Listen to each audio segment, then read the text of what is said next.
Na kundi la viongozi wanakike linalalamikia ongezeko la uhuni wa kisiasa na dhuluma za mitandaoni, ikisema linatishia ushiriki wa wanawake kwenye uchaguzi mkuu wa mwaka ujao. Wakiongozwa na afisa mkuu mtendaji wa wakfu wa Eco Network Africa, Sarah Muhoya, viongozi hao wanatoa wito kwa mamlaka husika kuwachukulia hatua madhubuti wanaotekeleza uhuni huo ambao wanasema umeibua hofu miongoni mwa wanawake wanaotaka kuwania nyadhifa mbalimbali.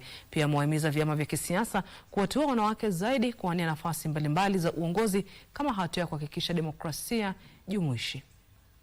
Huku Kenya inapojiandaa kwa uchaguzi mkuu wa mwaka ujao, viongozi wa kike wanatoa wito wa kuwajumuisha wanawake zaidi kwenye nafasi za kisiasa. Wakiongozwa na afisa mkuu mtendaji wa wakfu wa Eco Network Africa, Sarah Muhoya, viongozi hao walisikitika ongezeko la visa vya uhuni wa kisiasa katika sehemu mbalimbali humu nchini, wakisema kuwa vinawavunja moyo wanawake katika azma yao ya kuwania nafasi za uchaguzi. We don't have a shortage of laws that can be enforced to reduce and to really deal with criminal gangs. And therefore, as a country, we must agree that we cannot build a culture of gangism, of goonism. We must tackle it together. It is not the job of one agency, the police, the DCI. It is our job.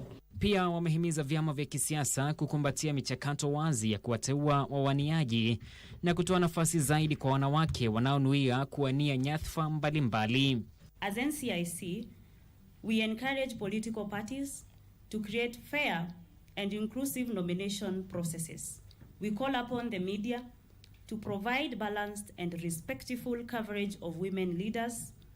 We urge citizens to reject divisive narratives and support leadership based on integrity, competence, and vision rather than gender or ethnicity. Walisema haya wakati wa mkutano wa kitaifa wa wadau kuhusu uchaguzi unaozingatia jinsia jijini Nairobi.